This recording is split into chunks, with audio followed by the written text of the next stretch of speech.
দেখ 23 নম্বর দিয়ে যে পড়াবো, বলছে এর মধ্যে কোনটা ই ব্যাংকিং এর সুবিধা নয়। জানিস তো এখন ব্যাংকে অ্যাকাউন্ট খুললে ইন্টারনেট ব্যাংকিং হয়ে গেছে, তাই তো? ই ব্যাংকিং যেটাকে বলে, ই ব্যাংকিং হয়ে তুই ব্যাংকে অ্যাকাউন্ট খুলে তুই ব্যাংকের থেকে বলে দেয় যে তুমি ই ব্যাংকিং করে নাও, ই ব্যাংকিং করে নাও। তাই কি করতে হবে? কিচ্ছু করতে হবে না। যেই ব্যাংকে তোর অ্যাকাউন্ট আছে তুই ব্যাংকে যাবি, প্লে স্টোরে যেতে বলবে। ব্যাংকের কিছু ট্রাস্টেড অ্যাপ থাকে, যেমন ধর আমার ধর বন্ধন ব্যাংকে অ্যাকাউন্ট আছে, তাহলে মানে কি করি, এম বন্ধন বলে প্লে স্টোরে কি আমাকে নামাতে হয়েছে। তারপর ব্যাংক অফ বরোদা যে অ্যাকাউন্ট আছে আমাকে এমবিওবি, এমবিওই মানে এম ব্যাংক অফ বরোদা। তেমনি প্রতিটারই একটা ট্রাস্টেড থাকে, কারণ অনেক ফেক ফেক অ্যাকাউন্ট বেরোয়, ফেক অ্যাকাউন্ট না কিন্তু অরিজিনাল। এই জন্য ব্যাংকে গিয়ে অনেক সময় জিজ্ঞাসা করতে হয় বলে কোনটা অরিজিনাল। ব্যাংকে না গেলেও হয়, কিন্তু ব্যাংকে গিয়ে জিজ্ঞাসা করতে হয় যে কোনটা রিয়াল। ঠিক আছে? তো নাহলে অনেক তো ডুপ্লিসিটি বেরোয়। তো অনেক কিন্তু ওই থার্ড পার্টি অ্যাপ বেরোয় যেগুলো ফেক হয়, তোর অ্যাকাউন্ট থেকে সবকিছু তুলে নিতে পারে। তো এই জন্য তোর কি হয়, এই জন্য ব্যাংকের কাছে জিজ্ঞাসা করতে হয়। তো যাই হোক, তুই যে কোনো ব্যাংক, যেই ব্যাংকে তোর অ্যাকাউন্ট আছে সেই ব্যাংকে তুই অনলাইন কাজ করার জন্য, অনলাইনে কাজকর্ম করার জন্য তুই একটা অ্যাপটা নাম, অ্যাপটা যে নামারই সঙ্গে সঙ্গে তোর ডিটেলস দিতে হবে ওখানে। ঠিক আছে? এই জন্য অনেকে ওই ভালো করে অ্যাপটা ইনস্টল করতে না পারলে ব্যাংকের লোকের কাছে জিজ্ঞাসা করে, ব্যাংকের লোক বলে দেয় তোকে পাসওয়ার্ডটা কিরম ভাবে সেট করতে হয়, সমস্ত কিছু ডিটেলস বলে দেয়। তারপর আর ব্যাংকে যাওয়ার কোনো ব্যাপার হয় না। ওখান থেকে তুই ঢুকে ওই অ্যাপের মধ্যে ঢুকে কি কি পেমেন্ট করতে, সমস্ত কিছু পেমেন্ট করতে পারবি। ইলেকট্রিক বিল থেকে পেমেন্ট করে যত রকমের পেমেন্ট আছে সব পেমেন্ট করতে পারবি। ঠিক আছে তো? আজকে তোর ব্যাংকে এখন কত টাকা ব্যালেন্স পড়ে আছে তুই দেখতে পারবি। তোর ধর চেক বুক শেষ হয়ে গেছে, চেক বুক অর্ডার করতে পারবি। ঠিক আছে? চেক বুক, কোনো একটা চেক কাউকে দিয়েছিস, তুই মনে হচ্ছে ওই চেকটাকে না আমি আমি ক্যান্সেল করতে চাইছি, ওই চেকটা আর পেমেন্ট করার দরকার নেই, স্টপ চেক করতে পারবি। তুই লাস্ট কয়েক মাসের স্টেটমেন্ট দেখতে পারবি। আমরা কি হয় ব্যাংকে গিয়ে পাসবুক আপডেট করি, করি তো পাসবুক আপডেট। আজ তোর যদি মনে হয় যে না আমি আমি কেন ব্যাংকে যাব, আমি ঘরে বসে দেখতে চাই আমার এখন লাস্ট 3 মাসের ট্রানজ্যাকশন কি ছিল, সঙ্গে সঙ্গে ঘরে বসে দেখতে পাবি লাস্ট 3 মাসের ট্রানজ্যাকশন। কিচ্ছু না, তুই চাইবি সঙ্গে সঙ্গে পেয়ে যাবি। একদম পুরো স্টেটমেন্টের ওর মধ্যে বেরিয়ে যাবে। ই ব্যাংকিং যেটা আছে ওখানে ই ব্যাংকিং এ তুই করলি, এত সুবিধা আছে। তারপর তোর যদি না পাসবই লাগবে না। এখন ধর আমি লাস্ট 3 বছর ধরে আমি পাসবুক আমি আমি পাসবুক নিই না, দরকারই হয় না পাসবুক। ঠিক আছে তো? তারপর হচ্ছে তোর আর কি হতে পারে, যে আমি বললাম অনলাইনে পেমেন্ট করতে পারি যে কোনো পেমেন্ট। এখন তুই যদি মনে হয় ব্যাংকে তুই সেভিংসে তোর ধর এখন ধর কোনো ব্যাংকে সেভিংস অ্যাকাউন্টে তুই ওখান দিয়ে মনে করলি কোনো একটা রেকারিং করতে শেষ করতে পারিস। বিভিন্ন রকমের কাজ করা যায়, কত রকমের কাজ করা যায়, মানে আমি কি বলবো, কত বলবো, তুই যত রকমের কাজ অনলাইনে করা যায় সব কাজ করতে হবে ওখানে, সমস্ত রকমের কাজ করতে হবে। এখানে বলছে ই ব্যাংকিং এর কোনটা সুবিধা নয়, বলছে এই পদ্ধতিতে যে কোনো সময় অর্থ জমা করা যায়। এই পদ্ধতিতে মানে ইলেকট্রনিক ব্যাংকিং কি বলতো? আচ্ছা তুই জানিস এখন এখন এই গল্পটা জেনে রাখ। আজকে যদি আমার মনে হয় রাত্রির 8টার সময় ব্যাংকে টাকা জমা করতে পারবো, জানিস এটা? রাত 8টার সময় ব্যাংকে টাকা জমা করতে পারবো। জানিস এটা কি করে? তুই এই তো এইটাই তো বলছি, 4টের সময় তোর ব্যাংক বন্ধ হয়ে যায়, তুই বললি একদম ঠিক। সকাল 10টা থেকে 4টে অব্দি অফিসিয়াল টাইম ব্যাংক খোলা থাকে। ঠিক আছে তো? তারপরে তুই ব্যাংকে কি আমি টাকা জমা করবো কেন? আমি রোববার দিনও টাকা জমা করতে পারবো। এই আমি যে আমার যে ব্যাংক অফ বরোদা অ্যাকাউন্ট আছে, ওর ইয়ে আছে, ব্যাংক অফ বরোদার আলাদা ইয়ে সেন্টার আছে, মানে তোর আমাদের নাগের বাজারে আছে, বা এরকম যে কোনো ব্যাংকে আছে। তুই অনলাইনে টাকা জমা করতে পারবি, অনলাইনে। ওই এটিএম কার্ড থাকে না, এটিএম এর অফিসগুলো থাকে না, ওখান দিয়ে টাকা জমা করা যায় এখন। ঠিক আছে? এখন টাকা জমা করা যায়, ডাইরেক্ট লাইনে দাঁড়িয়ে টাকা জমা করতে হয় না। তাহলে তুই যে কোনো সময় টাকা জমা করতে পারবি। এখানে বলেছে এই পদ্ধতি যে কোনো সময় টাকা জমা করা যায়, যে কোনো সময়। মানে তোর এমন না যে মানে ব্যাংকিং আওয়ার্স হতে হবে, ব্যাংকিং আওয়ার্স ছাড়া যে কোনো সময় টাকা জমা করতে পারবি। বলছে এই পদ্ধতিতে যে কোনো সময় বিল বা অন্য জাতীয় মূল্য পরিশোধ করা যায়। বলছে এই পদ্ধতিতে যে কোনো সময় তুই বিল পেমেন্ট করতে পারবি, তারপর তোর কাছে যদি কেউ টাকা পায় তার টাকা শোধ করতে পারবি যে কোনো সময়, কোনো সমস্যা নেই। এই পদ্ধতিতে একটা অ্যাকাউন্ট থেকে আরেকটা অ্যাকাউন্ট, এই যে আমি আগের দিন বলছিলাম না, এই না এনইএফটি আরটিজিএস। আজকে ধর আমি আমি এখন নাগের বাজারে এরিয়ায় আছি, ধর আমার কাউকে টাকা পাঠাতে হবে, সেটা শিলিগুড়ি থাকে, টাকা পাঠিয়ে দিতে পারো, টাকা পাঠিয়ে দিতে পারো। ঠিক আছে তো? ডাইরেক্ট অ্যাকাউন্ট ট্রান্সফার মতো টাকা পাঠিয়ে দেওয়া যায়। তাহলে ৩টেই তো, এইগুলো কিন্তু সব ব্যাংকের ই ব্যাংকিং এর সুবিধা, সবকটা ই ব্যাংকের সুবিধা। বলছে এই পদ্ধতিতে নগদে মূল্য পরিশোধ করা যায় না, নগদে মূল্য পরিশোধ করা যায় না এই পদ্ধতি। এই পদ্ধতি নগদে কি করে মূল্য পরিশোধ হবে? ক্যাশে কি করে হবে? ক্যাশে কি করে হবে? ক্যাশে তো নেই ব্যাংকিং, অনলাইন তো এটা। তুই এমনি পড়তে পারিস, তোর বইতে আছে, বইয়ের পেজ নাম্বার আমি বলছি, ১৫৮ পাতায় ই ব্যাংকিং এর সুবিধাগুলো আছে। দেখ, তুই একবার জাস্ট পড়ে নিবি, মানে মোটামুটি একটা আইডিয়া হলো ই ব্যাংকিং জিনিসটা কি, ই ব্যাংকিং এর সুবিধা কি বলছে। বলছে যে বৈদ্যুতিন মাধ্যমে, দেখ এখানে লেখা আছে কি বলেছে, বৈদ্যুতিন মাধ্যমে। জানিস তো বৈদ্যুতিন মাধ্যমে মানে অনলাইন। ঠিক আছে তো? এক অ্যাকাউন্ট থেকে আর একটা অ্যাকাউন্টে, ঠিক আছে, বৈদ্যুতিন মাধ্যমে বলছি, ওই যে ইলেকট্রনিক যেটাকে বলে ইলেকট্রনিক মিডিয়ার মাধ্যমে, ঠিক আছে, একটা অ্যাকাউন্ট থেকে অন্য একটা অ্যাকাউন্টে অনলাইনে টাকা ট্রান্সফার করার পদ্ধতি, অনলাইন টাকা ট্রান্সফার করার পদ্ধতিটাই বলা হয় তোর ই ব্যাংকিং। আচ্ছা, কি মনে হয় ই ব্যাংকিং করতে গেলে কি লাগে? নর্মাল একটা ফোন তো লাগবে, একটা ফোনে লাগবে, তাই তো? বলছে ই ব্যাংকিং এর সুবিধা কি? চেক এবং নগদ অর্থ ছাড়াই এই পদ্ধতি টাকা ট্রান্সফার করা যায়। এবং ক্যাশ চেক এবং ক্যাশ এই দুটো মানি ছাড়া এই পদ্ধতিতে টাকা ট্রান্সফার করা যায়। এই পদ্ধতিতে ব্যাংকে না গিয়েও সরাসরি চেক জমা দেওয়া যায়। এই পদ্ধতিতে ব্যাংকে না গিয়েও সরাসরি চেক জমা দেওয়া যায়। এটিএম এর মাধ্যমে ব্যাংক থেকে যে কোনো মুহূর্তে টাকা তোলা যেতে পারে। এটিএম এর মাধ্যমে ব্যাংকে থেকে টাকা তুলতে পারি। এই পদ্ধতিতে যে কোনো বিলের পাওনা খুব সহজে মেটানো যেতে পারে। এই পদ্ধতিতে ব্যাংক থেকে সরাসরি ইনকাম ট্যাক্স প্রদান করা যেতে পারে। তারপর যে ই ব্যাংকিং এর মাধ্যমে ব্যাংক গ্রাহকরা প্রচুর লেনদেন করতে পারে, ঠিক আছে। এর ফলে ব্যাংকের শাখাগুলির কাজের ভার লাঘব হয়। আর ই ব্যাংকিং এর ফলে ব্যাংকের শাখাগুলিতে কম কর্মীর দরকার হয়। ই ব্যাংকিং এর ফলে ব্যাংকের ব্রাঞ্চগুলিতে কম কর্মীর দরকার হয়, তার জন্য ব্যাংকের কার্যনির্বাহী খরচও কম হয়। ব্যাংক বুঝেছে এই জিনিসটা করা অনেক বেটার, তো ব্যাংকের জন্য অনেক ভালো হয়েছে, ঠিক আছে, ব্যাংকের জন্য অনেক ভালো হয়েছে। যদি এই ব্যাংকিং না থাকতো, আগে যখন ছিল না তখন তখন সবাই ব্যাংকে গিয়ে কাজ করতে হতো। ব্যাংকে কি কাজ করতে হতো? তাহলে ব্যাংকে কি কাজ করতে হলে কত লোক যেত, কত লোক দরকার থাকতো, কত লোক যেত। তাহলে ওখানে অনেক লোক, আরো লোক দরকার ছিল। তাহলে এখন ব্যাংকের লোক কমিয়ে দিয়েছে, এমপ্লয়ি কমিয়ে দিয়েছে, তাদের কি ব্যাংকের খরচা বেড়ে গেছে, মাইনে দিতে হচ্ছে না, খরচা বেঁচে গেছে। এখানে বলেছে। আর ই ব্যাংকিং এর মাধ্যমে ব্যাংক গ্রাহক মানে কি, তুই ব্যাংক গ্রাহক, আমি ব্যাংক, আমরা সবাই ব্যাংক গ্রাহক, ঠিক আছে, আমরা প্রচুর লেনদেন করতে পারি। তাহলে এর ফলে ব্যাংকের ব্রাঞ্চ আছে, ব্রাঞ্চের কাজটা অনেক কমে গেছে।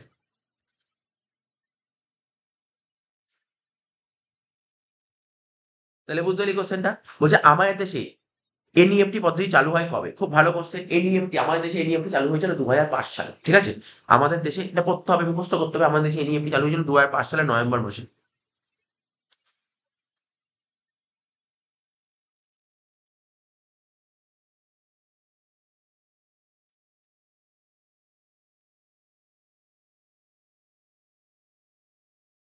এই যে এনইএফটি আর আরটিজিএস তোকে একটু পড়িয়ে দিই, তোকে একটু পড়িয়ে দিই এনইএফটি আর আরটিজিএস। এই দেখ, চলে আয় পেজ নাম্বার তোরা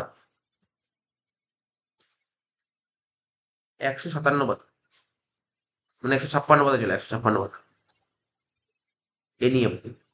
তো পরীক্ষায় দিতে পারে, ফুল ফর্ম দিতে পারে, বুঝিস তো, বলতে পারে এনইএফটির ফুল ফর্ম কি। কি লেখা আছে দেখ, ন্যাশনাল ইলেকট্রনিক ফান্ড ট্রান্সফার, ঠিক আছে। কি বললাম? National electronic fund transfer. এনইএফটির ফুল ফর্ম হচ্ছে ন্যাশনাল ইলেকট্রনিক ফান্ড ট্রান্সফার, ঠিক আছে, ন্যাশনাল ইলেকট্রনিক ফান্ড ট্রান্সফার। কি বলেছে? কোনো একটি ব্যাংকের শাখা, ঠিক আছে, কোনো একটি ব্যাংকের শাখা থেকে, মানে কোনো একটি ব্যাংকের শাখা মানে আজকে ধর তোর ধর ব্যাংক অফ ইন্ডিয়ায় অ্যাকাউন্ট আছে, তাহলে bank of India account, bank of India কোনো একটা ব্রাঞ্চে তো অ্যাকাউন্ট আছে, বিভিন্ন ব্রাঞ্চ হয়। তাই বলছে কোনো একটি ব্যাংকের শাখা থেকে বৈদ্যুতিন মাধ্যমে যে কোনো ব্যাংকের অন্য শাখাতে, যে কোনো ব্যাংকের অন্য শাখাতে তহবিল হস্তান্তর করাকে বলা হয় এনইএফটি। তাহলে বুঝলেন এনইএফটি জিনিসটা কি? মোট কথা, ব্যাংকের একটা ব্রাঞ্চ থেকে আর একটা ব্রাঞ্চে তুই টাকাটা ট্রান্সফার করবি, তাই তো বলেছে। কিসের মধ্যে? বৈদ্যুতিক মাধ্যমে। বলছে কোনো ব্যাংকের, কোনো একটি ব্যাংকের শাখা থেকে বৈদ্যুতিক মাধ্যমে যে কোনো ব্যাংকের অন্য শাখাতে, ঠিক আছে তো। আজকে ধর এখানে ধর নাগেরবাজার ব্রাঞ্চে একটা অ্যাকাউন্ট ব্যালেন্স আছে, এখান থেকে তুই এনইএফটির মাধ্যমে তুই অন্য অ্যাকাউন্টে, মানে অন্য অন্য অ্যাকাউন্টে টাকা পাঠাবি, বা অন্য ব্রাঞ্চে টাকা পাঠাবি, অন্য ব্রাঞ্চে, এক ব্রাঞ্চ থেকে অন্য ব্রাঞ্চে। আজকে তুই তুই আজকে ধর তোর এসবিআই ব্যাংকের নাগেরবাজার ব্রাঞ্চে অ্যাকাউন্ট আছে, তুই পাঠালি ধর ব্যাংক অফ বরোদার বোম্বের কোনো একটা ব্রাঞ্চ, বোম্বে, তুই টাকা পাঠাতে পারবি এনইএফটির মাধ্যমে। তো প্রকৃত অর্থে এই এনইএফটি হলো তহবিল হস্তান্তরের একটা অনলাইন পদ্ধতি, মানে মানে এনইএফটি আচ্ছা একটা অনলাইন পদ্ধতি। বলছি এইরূপ হস্তান্তর দেশব্যাপী চলতে পারে। কি বলেছে? এমন না কিন্তু তুই তোর রাজ্যের মধ্যে চলবে, পুরো সারা দেশে চলতে পারে। এ পর্যন্ত প্রাপ্ত তথ্য অনুযায়ী বিভিন্ন ব্যাংকে কতগুলো, মানে বিভিন্ন ব্যাংকের কতগুলো ব্রাঞ্চে এটা কাজ শুরু হয়েছে দেখ, 74,680, 74,680টা ব্রাঞ্চে এনইএফটি চালু হয়ে গেছে, ঠিক আছে তো। এই পদ্ধতিতে কাজের জন্য প্রয়োজন কি? IFSC code. এইটা এই এনইএফটি তে কাজ করার জন্য কি দরকার? IFSC code. IFSC full form করতে হবে, ইন্ডিয়ান ফিনান্সিয়াল সিস্টেম কোড করতে হবে, যেটা যেটা জরুরি, আমি বলে দিচ্ছি। এটা পড়তে হবে। এখানে নেই, এখন এই এমসিকিউ তে নেই, হয়তো পরে এমসিকিউ তে আসবে না, ঠিক আছে। তাহলে কি বললাম? এনইএফটি কাজের জন্য কি দরকার? আইএফএসসি কোড দরকার। আইএফএসসি ফুল ফর্ম কি? ইন্ডিয়ান ফিনান্সিয়াল ঠিক আছে, code, Indian financial system code. IFSC যে কোনো ব্যাংকের নির্দিষ্ট শাখাকে বুঝতে সাহায্য করে। তাহলে আইএফএসসি মাধ্যমে কি জানা যায় যে তোর কোনো একটা ব্যাংকের মানে কোন কোন ব্রাঞ্চ, সেই ব্রাঞ্চটা বুঝতে সাহায্য করে। আইএফএসসি ভারতের রিজার্ভ ব্যাংকের ওয়েবসাইটে দেখতে পাওয়া যায়। আইএফএসসি করে দেখতে পাওয়া যায়, রিজার্ভ ব্যাংকের ওয়েবসাইট দেখতে পাওয়া যায়। বর্তমানে এনইএফটি, ঠিক আছে, সপ্তাহে সোমবার থেকে শুক্রবার, কি কি বলেছে, সোমবার থেকে শুক্রবার সকাল 8টা থেকে সন্ধ্যা 6:30, সকাল 8টা থেকে সন্ধ্যা 6:30 পর্যন্ত ঘন্টা ভিত্তিতে 12 বার, এবং শনিবার 8টা থেকে দুপুর 1টা পর্যন্ত 6 বার এই লেনদেনটা নিষ্পত্তি হয়েছে। ঠিক আছে, ট্রানজেকশনটা হয়ে কি বললাম, বলে শুনেছিস তো। এই এনইএফটিটা কি হচ্ছে, এনইএফটিটা কবে থেকে কবে হচ্ছে, সোম থেকে শুক্রবার, কটা থেকে কটা, 8টা থেকে 6:30। এইগুলো তোর হয়তো পরীক্ষায় যাবে না, বাট একটা নলেজ, একটা তুই একটা কোনো ব্যাংকে এনইএফটি করতে গেলে তুই জেনে গেলে ভালো। আচ্ছা, এটা নলেজটা পারবে, নলেজ জেনে রাখবি। মানে এনইএফটি করতে পারবি কি সোম থেকে শুক্রবার সকাল 8টা থেকে, কি লেখা, সকাল 8টা থেকে সন্ধ্যা 6:30 পর্যন্ত, ঠিক আছে, ঘন্টা ভিত্তিতে 12 বার, আর শনিবার সকাল 8টা থেকে দুপুর 1টা পর্যন্ত 6 বার। ঠিক আছে, তবে মাসের তৃতীয় ও চতুর্থ শনিবার, জানিস তো ব্যাংকে জানিস শনিবার করে ব্যাংক বন্ধ থাকে। মানে মাসে 4টে স্যাটারডে হয়, তার মধ্যে 2টো স্যাটারডে বন্ধ খোলা থাকে, 2টো স্যাটারডে বন্ধ থাকে। কোন 2টো স্যাটারডে বন্ধ থাকে, সেকেন্ড স্যাটারডে আর ফোর্থ স্যাটারডে ব্যাংক বন্ধ থাকে। তাই জন্য এনইএফটির মাধ্যমে লেনদেন নিষ্পত্তি সম্ভব হয় না। ঠিক আছে, তো তাহলে তুই বুঝতে পারলি এনইএফটি সম্পর্কে একটু আইডিয়াটা বুঝতে পারলি, এনইএফটি জিনিসটা কি। আর এনইএফটি আজকে ধর তোর কাউকে না, কেউ তো তোর কাছে ধর 1 লাখ টাকা পায়, তাকে একটা 1 লাখ টাকা চেক দিতে হবে। বা বোঝ, তুই তাকে যদি একটা একটা 1 লাখ টাকা চেক দিস, তাহলে সেই চেকটা কবে ক্লিয়ার হবে, একটা চেক দিলে 2-3 দিন লাগবে ক্লিয়ার হতে। কিন্তু এনইএফটি করলে আজকেই ক্লিয়ার হয়ে যাবে, আজকেই সঙ্গে সঙ্গে ক্লিয়ার হয়ে যেতে পারে, আজকের মধ্যে পুরো ক্লিয়ার হয়ে যাবে এনইএফটি। তোর যদি কোনো আর্জেন্সি থাকে তখন কি করবি, এনইএফটি করে দে, এনইএফটি করে দে, বেটার হয়ে গেল, তাই না। এখানে কোশ্চেনটা কি বলেছে, এখানে বলেছে আমাদের দেশে এনইএফটি ফুল ফর্ম কি বললাম, বল বল দেখি কি বললাম। Electronic fund transfer, national electronic fund transfer, এগুলো লিখে লিখে পড়বি। ন্যাশনাল ইলেকট্রনিক ফান্ড ট্রান্সফার কবে চালু হয়েছে আমাদের দেশে, 2005 সালের নভেম্বর মাসে।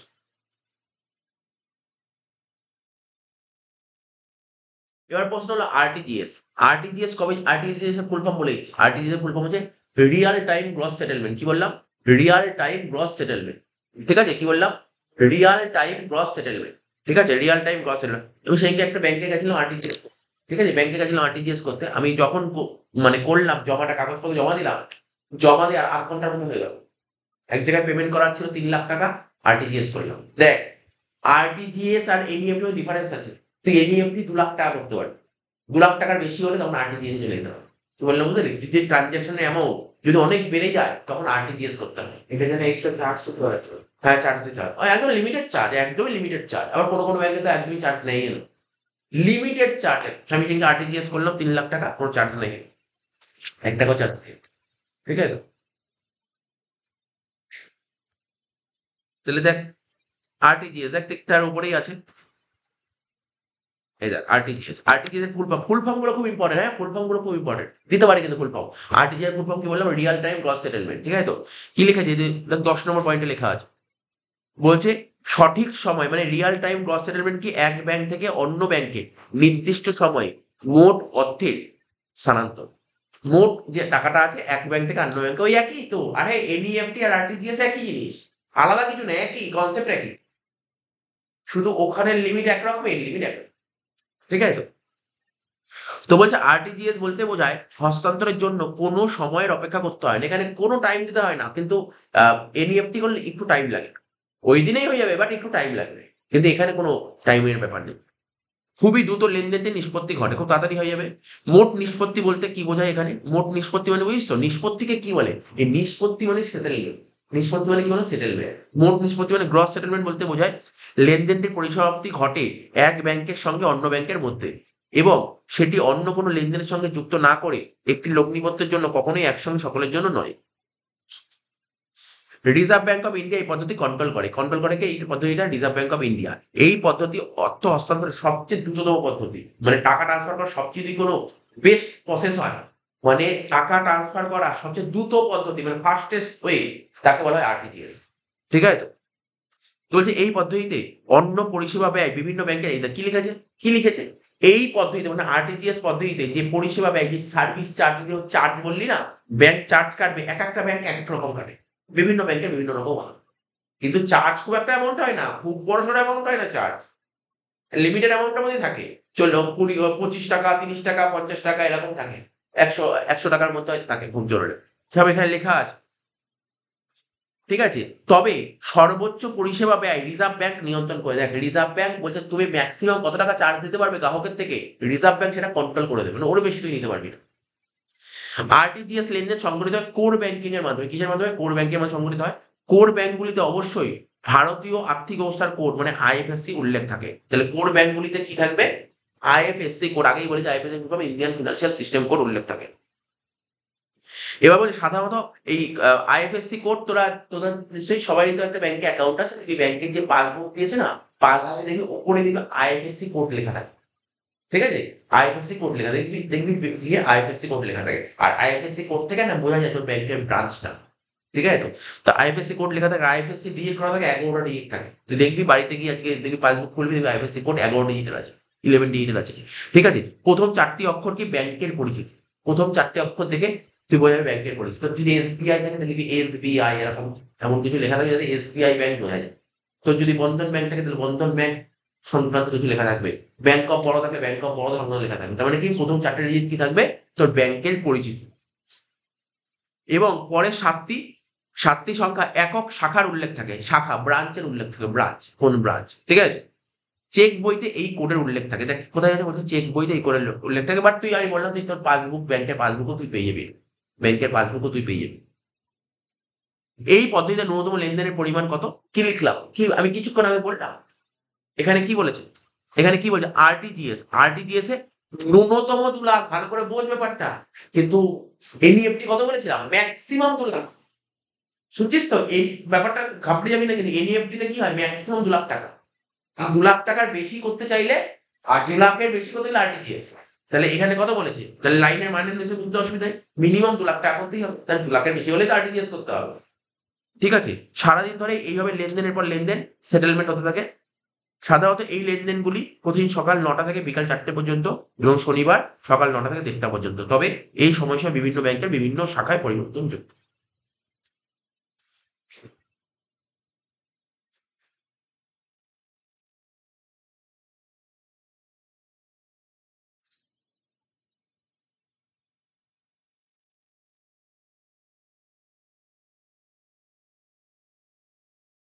এখানে বলেছি না আরটিজিএস অনলাইনের মাধ্যমে হয়, আরটিজিএস তুই অফলাইনে গিয়েও করতে পারিস।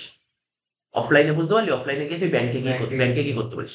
এখানে তো লিখেছে, এখানে কি লিখেছে দেখ, 10.1 বলেছে ইম্পর্টেন্স অফ আরটিজিএস। বলছে ইন্টারনেট নেটওয়ার্কের মাধ্যমে ব্যাংকগুলির মধ্যে সঠিক সময়ে তুই আরটিজিএস, তুই তোর মোবাইলের অ্যাপ খুলে করতে পারিস, আরটিজিএস এনইএফটি করতে পারবি। কিন্তু ও হচ্ছে তুই ব্যাংকিংও করতে পারবি। অনেকে যারা রিস্ক নিতে যায় না, এত বড় টাকা নেবো, চলো ব্যাংকে গিয়ে ওর লোকজন আছে ও বলে দিল, ইনফরমেশন দিয়ে আমি করে দিই। ঠিক আছে, আমি তো ফটাফট ব্যাংকে গিয়েই করলাম, ডাইরেক্ট তাড়াতাড়ি হয়ে গেল।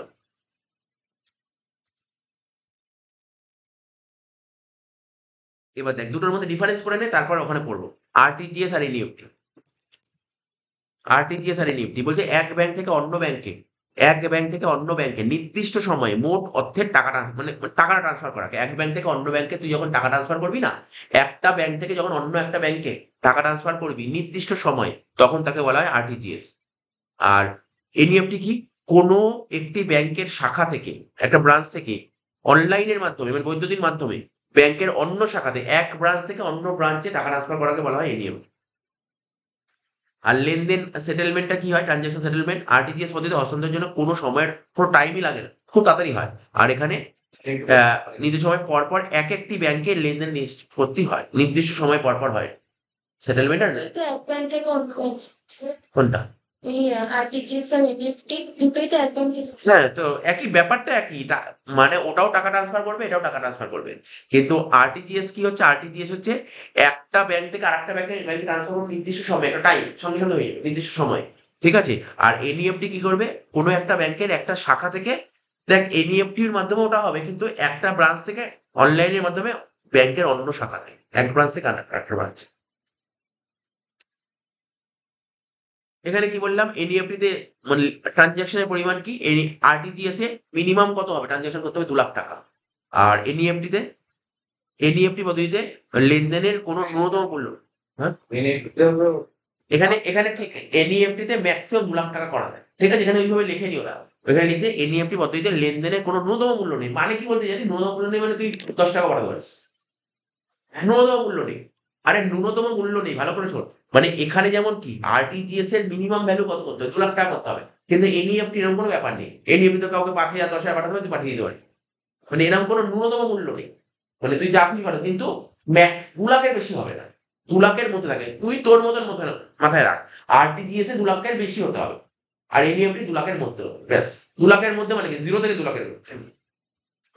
ব্যাংক চার্জ আরটিজিএস এই পদ্ধতিতে 2 লাখ থেকে 5 লাখ টাকা পর্যন্ত ট্রান্সফারের জন্য 30 টাকা নেয়। 5 লাখ টাকার বেশি হলে 55 টাকা ব্যাংকে সার্ভিস চার্জ দিতে। দেখ, এটা তো লিখেছে, হয়তো তুই আজকে যদি গুগল করিস, হয়তো চার্জ চেঞ্জ হতে পারে, এই চার্জ নাও থাকতে পারে। আবার বিভিন্ন ব্যাংকে বিভিন্ন রকম চার্জ হতে পারে, এটার সঙ্গে কোনো ম্যাটার করে না। এটা জাস্ট বইতে ওরা লিখেছে তো লিখেছে, ওরা কোনো না কোনো সময় দেখেছে কোনো একটা ব্যাংকে এই চার্জ ছিল, সেই অনুযায়ী দিয়েছে। তো এটা কোনো ব্যাপার নয়, ঠিক আছে? তো তো কি বললাম বুঝতে পারলি তো? ওরা এরকম লিখেছে। তবে এনইএফটি পদ্ধতিতে কি টাকা ট্রান্সফার করার জন্য ব্যাংক চার্জ খুবই কম। 2 লাখ টাকার বেশি হস্তান্তর করলে অনধিক 25 টাকা প্লাস সার্ভিস ট্যাক্স দিতে হয়।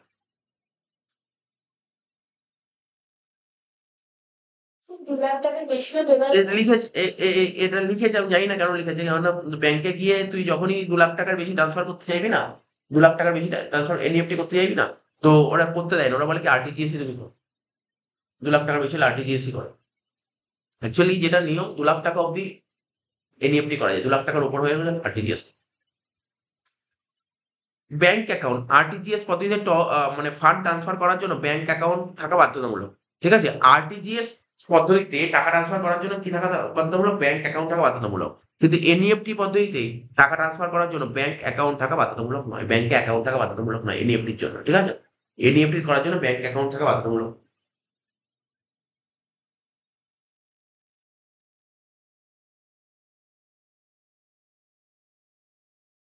এগুলো পড়ে নেবো। এনইএফটি আমাদের চালু হয়েছে 2005 সালে, আর আরটিজিএস চালু হয়েছে 2004 সালে। মনে রাখবি, আগে আরটিজিএস চালু হয়েছে, পরে এনইএফটি চালু হয়েছে। এটিএম কথাটার ফুল ফর্ম তো জানিস তোরা? Automated teller machine. Automated teller machine. নিচের কোনটি ই ব্যাংকিং এর মধ্যে পড়ে না? দেখ, ক্রেডিট কার্ড, অনলাইন ব্যাংকিং। আমি তোকে বলবো ই ব্যাংকিং কোনটা, দেখি শোন। তোরা দেখে মানে প্লাস্টিক মানি বুঝিস কাকে? প্লাস্টিক মানি বুঝিস? কার্ড ওই যে তোর মেট্রোর কার্ড, ওটা প্লাস্টিক মানি, বুঝতে পারছিস? প্লাস্টিক মানি মানে বলছি কোনগুলো, প্যান কার্ড, মানে কিরকম কার্ড গুলো বুঝতে পারছিস তো? তুই ব্যাংকে যে এটিএম কার্ড, ডেবিট কার্ড বলে, ক্রেডিট কার্ড বলে, এগুলো সব প্লাস্টিক মানির মতো। এগুলো সমস্ত প্লাস্টিক মানি, বুঝতে পারছিস কোনগুলো প্লাস্টিক মানি? তুই ডেবিট কার্ডটা দেখতে কেমন হয় দেখেছিস তো? ওইগুলো প্লাস্টিক মানি গুলো, ওইগুলোকে প্লাস্টিক মানি গুলো। প্লাস্টিক মানি কথাটা শুনবি, কি বললাম? প্লাস্টিক মানি গুলো, প্লাস্টিক মানির কথা বললাম। কিন্তু এখানে কিন্তু প্লাস্টিক মানি বলেনি, এখানে বলে এর মধ্যে কোনটা ই ব্যাংকিং এর মধ্যে পড়ে না। ক্রেডিট কার্ড, ডেবিট কার্ড, এগুলো সব e banking, online banking, debit card, credit card. আর কি এনইএফটি, ওটাও কিন্তু ই ব্যাংকিং এর মধ্যে। তারপরে সব কটা কিন্তু ই ব্যাংকিং। তাহলে ই ব্যাংকিং এর মধ্যে কি কি পড়ে? Credit card, debit card, NEFT. কিন্তু অতিরিক্ত টাকা তোলা, এটা কিন্তু ই ব্যাংকিং এর মধ্যে পড়ে, ঠিক আছে? আচ্ছা, বলছে আরটিজিএস পদ্ধতি কোন ব্যাংক নিয়ন্ত্রণ করে, কন্ট্রোল করে? RBI, reserve bank of India. বৈদ্যুতিন মাধ্যমে এক অ্যাকাউন্ট থেকে অন্য অ্যাকাউন্টে, ভালো করে শুনবি, কোনো তাড়াহুড়া নেই, ভালো করে বুঝবি, 2-3 বার পড়বি। বৈদ্যুতিন মাধ্যমে মানে বুঝতেই পারছিস, একটা অ্যাকাউন্ট থেকে অন্য একটা অ্যাকাউন্টে অনলাইনে টাকা ট্রান্সফার করা হয়। অনলাইনে টাকা ট্রান্সফার করার পদ্ধতিতে কি বলে? এটা বলেনি এক ব্যাংক অ্যাকাউন্ট থেকে অন্য ব্যাংক অ্যাকাউন্টে, একটা ব্রাঞ্চ থেকে আরেকটা ব্রাঞ্চে। ও বলেছে বৈদ্যুতিন মাধ্যমে এক অ্যাকাউন্ট থেকে অন্য অ্যাকাউন্টে অনলাইনে টাকা ট্রান্সফার করার পদ্ধতিকে বলা হয় ই ব্যাংকিং। নিচের কোন আমানত হিসাব ব্যাংক কোনো সুদ দেয় না? কে সুদ দেয় না? কারেন্ট অ্যাকাউন্টে কোনো সুদ পাওয়া যায় না। কারেন্ট অ্যাকাউন্ট টাকা রাখলে কোনো রকম কোনো ইন্টারেস্ট পাওয়া যায় না। অর্থ হ্যাঁ বল। হ্যাঁ, চলতি আমানত। অর্থ হস্তান্তরের সবচেয়ে দ্রুততম পদ্ধতি কি? টাকা ট্রান্সফার করার সবচেয়ে দ্রুত পদ্ধতি আরটিজিএস। তো আরটিজিএস পুরো ফুল ফর্ম বললাম, রিয়াল টাইম গ্রস সেটেলমেন্ট, ঠিক আছে? রিয়াল টাইম মানে কি? সঠিক সময়ে কি নিষ্পত্তি, মোট নিষ্পত্তি ছিল। ল্যানের তো কম্পিউটার জানি, ল্যানের ফুল ফর্ম কি? Local area network. ওয়ান এর ফুল ফর্ম কি? Wide area network. নৌ বিমাপত্রের বিভিন্ন ধারার মধ্যে কোনটা উল্লেখযোগ্য ধারা? বলছে নৌ বিমাপত্র। দেখ, বিমা না অনেক রকমের হয়, একটা জীবন বীমা হয়, সাধারণ বীমা হয়, নৌ বীমা হয়, নৌ বীমা সামুদ্রিক বীমা একই মধ্যে পড়ছে, অগ্নি বীমা হয়, বুঝতে পারলি? জীবন বীমা নাম শুনেছিস তো, লাইফ ইন্স্যুরেন্স। তারপরে যে তোর সাধারণ বীমা, জেনারেল ইন্স্যুরেন্স। নৌ বীমা, নৌ বীমা মানে সামুদ্রিক বীমা, যেটাকে মেরিন ইন্স্যুরেন্স বলে, মেরিন ইন্স্যুরেন্স বলে। তারপর কি বললাম, আর একটা কি বীমা বললাম বল, অগ্নি বীমা, ফায়ার ইন্স্যুরেন্স। তো এখানে বলছে নৌ বীমার মধ্যে বিভিন্ন ধারার মধ্যে কি, নৌ বীমার মধ্যে কি কি নৌ বীমা, নৌ বীমা মানে কি, নৌ বীমা মানে বুঝতে পারছিস তো, মেরিন ইন্স্যুরেন্স। কেন মেরিন ইন্স্যুরেন্স করা হয় জানিস তো? তুই ধর একটা জায়গা থেকে, একটা জাহাজে একটা দেশ থেকে আর একটা দেশে মাল নিয়ে যাচ্ছিস, তুই জাহাজের ইন্স্যুরেন্স করবি। কেন জানিস ইন্স্যুরেন্স করতে হয়? যদি কোনো মাল যদি ডুবে যায় বা দুষ্কৃতি মানে কি বলে, জলদস্যু বলা হয়, জলদস্যু যদি তোর থেকে মাল লুট করে নেয়, তাহলে কত কোটি কোটি টাকার মাল থাকে, ক্ষতি হবে, ক্ষতি হবে। এই জন্য ইন্স্যুরেন্স করে। কি বলেছে, নৌ বীমা পত্রে বিভিন্ন ধারার মধ্যে তুই যদি নৌ বীমা করিস, যদি মেরিন ইন্স্যুরেন্স করিস, তো কি কি জিনিস তোকে রাখতে হবে, ইনফরমেশন রাখতে হবে? জাহাজের নাম, কোন জাহাজটাতে ইন্স্যুরেন্স করছে, জাহাজের নাম। সমুদ্র পথের বিবরণ, কোন পথ থেকে যাচ্ছে, ঠিক আছে, আর কি জাহাজের গতিপথ। বুঝতে পারলি তো, সব কটাই কিন্তু দল। বুঝতে পারলি ব্যাপারটা, কোশ্চেনটা? এটা নিশ্চয়ই দেখ আলাদা করে ডিটেলস করার দরকার হয়নি, এমনি মোটামুটি বোঝা গেল, মোটামুটি বোঝা গেল। এখন তুই যদি জীবন বীমা করি, আরে ভাই কার জীবনের উপর বীমা করবি? বলতে হবে তো কার জীবনের উপর বীমা করবি। এখন যদি তুই জেনারেল ইন্স্যুরেন্স মানে মেডিকেল ইন্স্যুরেন্স যেটাকে বলা, মেডিকেল, হ্যাঁ এর হেলথের উপর মেডিকেল ইন্স্যুরেন্স করো, তো বলতে হবে যে জিনিসটা। স্বাস্থ্য বীমা কোন ধরনের বীমা ব্যবস্থা? দেখ, স্বাস্থ্য বীমা মানে জানিস তো, এই দেখ স্বাস্থ্য বীমাকে ইংরেজি বলে মেডিকেল ইন্স্যুরেন্স।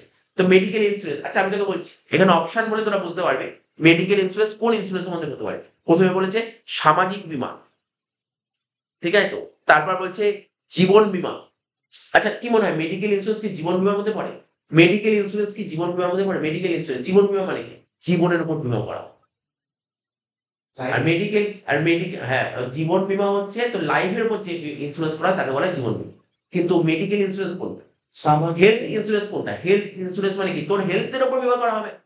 তাহলে হেলথের উপর বীমা করাটাকে কি নিশ্চয়ই তোর ইয়ে বলা হয় না, তোর সামাজিক বীমা বলা হয় না। অ্যাকচুয়ালি মেডিকেল ইন্স্যুরেন্স মানে মেডিক্লেম যেটাকে বলে, মেডিকেল ইন্স্যুরেন্স বা হেলথ ইন্স্যুরেন্স, ওটা কিন্তু সামাজিক বীমার মধ্যে পড়া হয়, সামাজিক বীমার মধ্যে, এটা এক ধরনের সামাজিক বীমা। এখানে দেখতে পারিস বীমাগুলো এখন।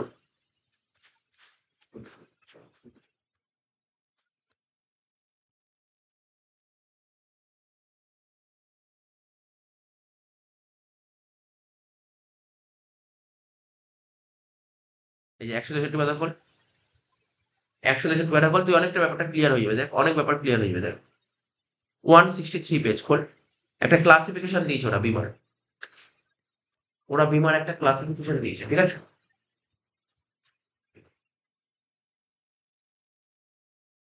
ওরা বিমার একটা ক্লাসিফিকেশন দিয়ে দিয়েছে তো, বিমার ক্লাসিফিকেশনটা কি দিয়েছে এটা সুন্দর করে পড়ে নিবি। বিমা 3 রকমের বিমা হয় বলেছে, একটা সামাজিক বিমা হয়, একটা জীবন বিমা হয়, আর একটা কি হয় বল, সাধারণ বিমা হয়।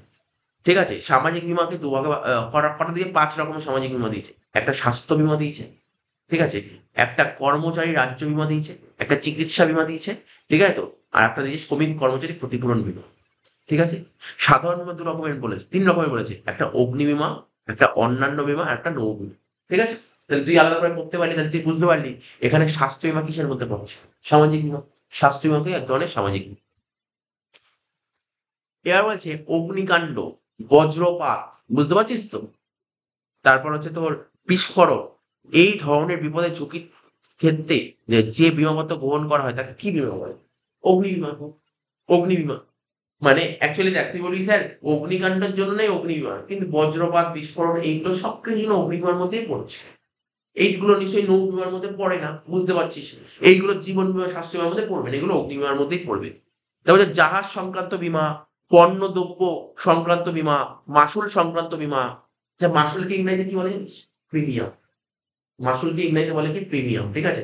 তাহলে কি বলছে, জাহাজ সংক্রান্ত বীমা, পণ্য দ্রব্য সংক্রান্ত বীমা, মাসুল সংক্রান্ত বীমা, এই 3 প্রকার বীমা কিসের উপর নির্ভর করে? এই 3 রকমের, মানে জাহাজ সংক্রান্ত যে জাহাজ,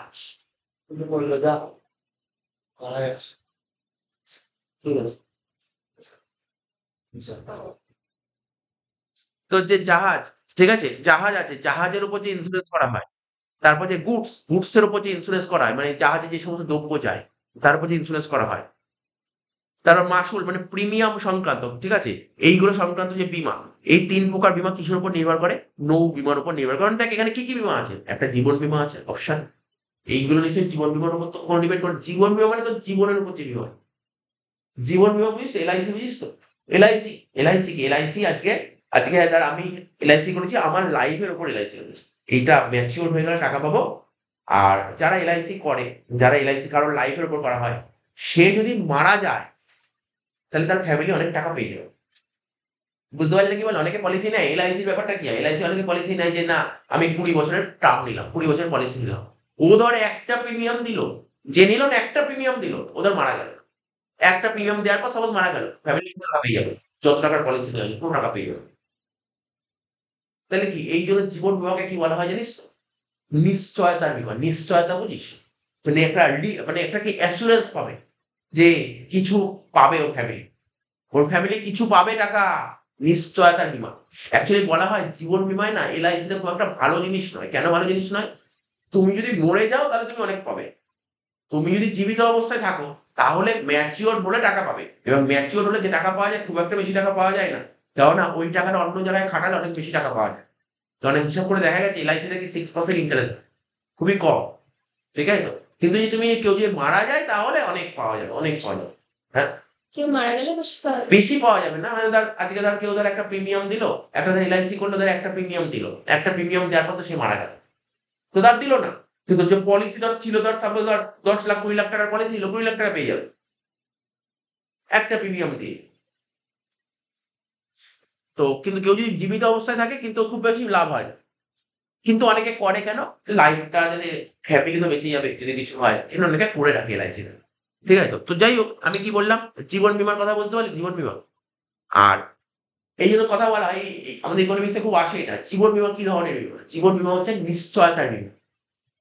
আর সাধারণ বীমাটা কিসের বীমা জানিস তো? এটা হচ্ছে ক্ষতিপূরণ। যেমন ক্ষতিপূরণ মানে কি? আজকে তুই তোর ফোনের উপর একটা ইন্সুরেন্স করেছিস। অনেকে ফোনের উপর ইন্সুরেন্স করে জানিস তো? তো ফোনের উপর ইন্সুরেন্স করলে কি হবে? ফোনটা যদি ভেঙে যায় বা চুরি হয়ে যায় তখনই তুই কিন্তু টাকাটা পাবি। তার আগে তো পাবি না। তাহলে এটা কিসের বীমা হলো? ক্ষতিপূরণের বীমা হলো না? আজকে কারো তার অ্যাক্সিডেন্ট হলো, বাইক অ্যাক্সিডেন্ট হলো, বা বাইকের বীমা করলো। আরে বাইক যে চালাচ্ছে তার বীমা না, তার বীমা অন্য বীমা।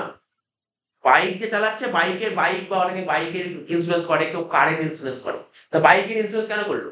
বাইক যদি অ্যাক্সিডেন্ট হয় তো বাইকটা কি নষ্ট হয়ে গেল তো? তাহলে ও টাকা পাবে। তাহলে কি ক্ষতি হলেই টাকাটা পাবে? বুঝতে পারছিস? এই জন্য বলে ক্ষতিপূরণের বীমা। বুঝতে পারলি তো কি বললাম? তাহলে তুই বুঝতে পারলি জীবন বীমাটা কি বীমা?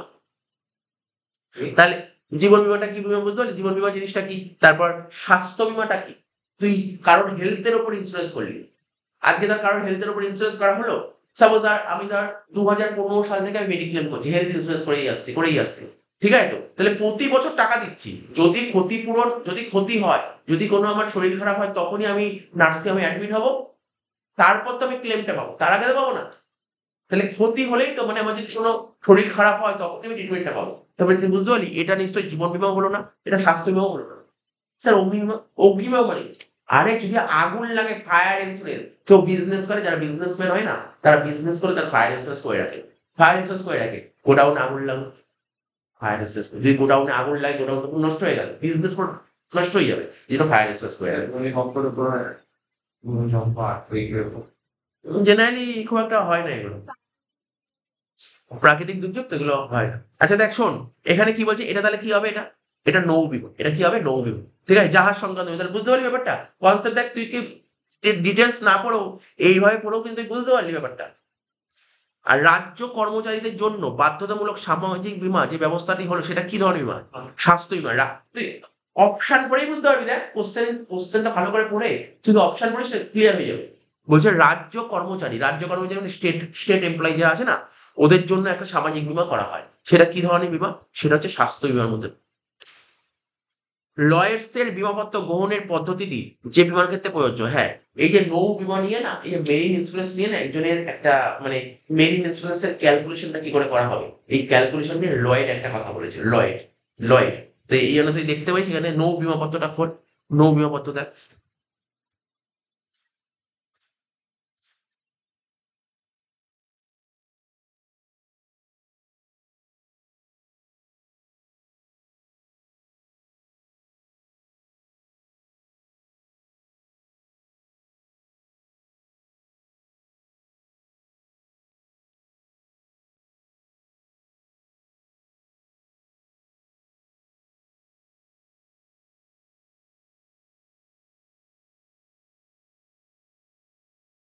আচ্ছা, আমি তখন একটা কথা বললাম না, এই যে তোর মানে মাসুল সংক্রান্ত বীমার কথা বলছিলাম না, মাসুল সংক্রান্ত বীমাটাকে ইংরেজিতে বলা হয় ফ্রেট ইন্স্যুরেন্স। আমি একটু ভুল বলেছিলাম, প্রিমিয়াম বলেছিলাম। মাসুল সংক্রান্ত বীমা হচ্ছে ফ্রেট ইন্স্যুরেন্স, ঠিক আছে? মাসুল সংক্রান্ত বীমাকে ইংরেজিতে বলা হয় freight and insurance. Freight insurance বুঝিস তো, এক জায়গা থেকে আর এক জায়গায় মাল নিয়ে আসছে, গাড়ি ভাড়া, গাড়ি ভাড়াটাকে বলা হয় ফ্রেট, ঠিক আছে? এই যে এখানে জাস্ট এখানে দাগ দিয়ে দিচ্ছি, নৌ বীমার মধ্যে কি কি, নৌ বীমা বা সামুদ্রিক বীমার মধ্যে কি কি বিষয় উল্লেখযোগ্য। একটা হচ্ছে এই যে জাহাজ সংক্রান্ত বীমা, একটা যে পণ্য দ্রব্য সংক্রান্ত মানে কার্গো ইন্স্যুরেন্স, আর একটা হচ্ছে ফ্রেট অ্যান্ড ইন্স্যুরেন্স মাসুল সংক্রান্ত বীমা। এটা পড়ে রাখবি, এটা দাগ দিয়ে রাখ বইতে। মানে নৌ বীমার মধ্যে কি কি বিষয় গুরুত্বপূর্ণ: জাহাজ সংক্রান্ত বীমা, পণ্য দ্রব্য সংক্রান্ত বীমা, আর মাসুল সংক্রান্ত বীমা।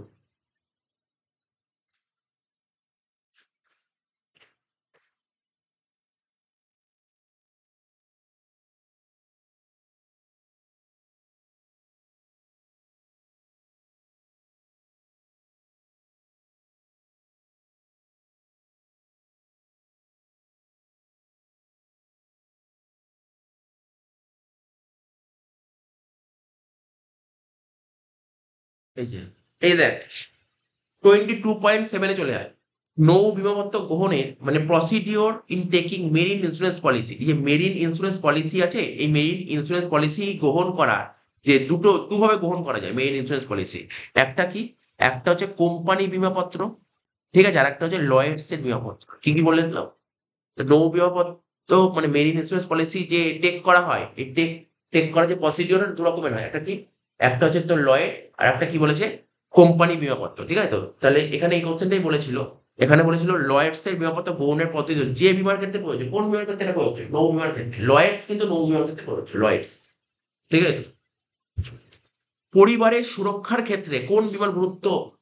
পরিবারের সুরক্ষা, তোর পরিবার বেঁচে যাবে তোর কিছু হলে, তাহলে কোন বীমা? নিশ্চয়ই জীবন বীমা। নিশ্চয়ই জীবন বীমা, পরিবারের সুরক্ষিত হবে পরিবার। জীবন বীমা চুক্তিকে কিছুক্ষণ আগে বলেছিলাম কি ধরনের চুক্তি? নিশ্চয়তার চুক্তি বলা হয়। বীমা গ্রহীতা ও বীমাকারকের মধ্যে যে চুক্তি হয় তাকে বীমা চুক্তি বলে। দেখ আমি বলছি বীমা গ্রহীতা মানে কি, আজকে ধর আমি তোর বাড়িতে গেছি, তুই বললি যে স্যার বা তুই ধর বললি যে বা তোর বাবা বললো যে ঠিক আছে তোর নামে একটা ইন্স্যুরেন্স করে রাখবে, এলআইসি করে রাখবে, তোর নামে একটা এলআইসি করে রাখবে। তার মানে ও একজন, ঠিক আছে, তোর নামে একটা এলআইসি করে রাখলো মানে তুই, এবং করতে আসলো তো একজন, মানে দুজনের মধ্যে একটা চুক্তি হবে। কে করলো? এলআইসি। এলআইসি করার জন্য একটা নির্দিষ্ট বয়স থাকে। হ্যাঁ, একটু বয়সটা এলআইসি হয়ে যায়, বাচ্চাদেরও এলআইসি হয়, ঠিক আছে? তো দেখ আমি যেটা বলছি এখানে কি বলছে, একটা বীমা গ্রহীতা, একটা বলেছে বীমা গ্রহীতা, একটা বীমা কারক, এই দুজনের মধ্যে যে চুক্তি হয় তাকে কি বলে? বীমা চুক্তি, ঠিক আছে? বীমা গ্রহীতা ও বীমা কারকের মধ্যে যে চুক্তি হয় তাকে কি বলা হয়? বীমা চুক্তি। আবার বলছি বীমা গ্রহীতা ও বীমা কারক, বীমা গ্রহীতা ও বীমা কারকের মধ্যে যে চুক্তি হয় তাকে বলা হয় বীমা চুক্তি।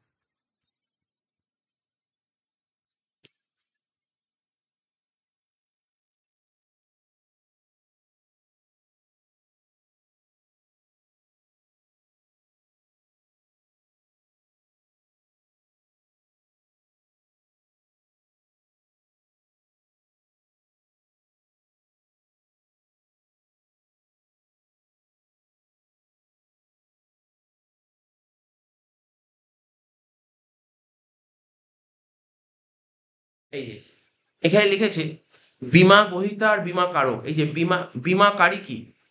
বীমাকারীকে বলে ইনসিওরার, ঠিক আছে? তো আর বীমা গ্রহীতাকে ইংরেজিতে বলে ইনসিওর্ড, ঠিক আছে? ইনসিওর। পেজ নাম্বার হচ্ছে তোর 159, 159।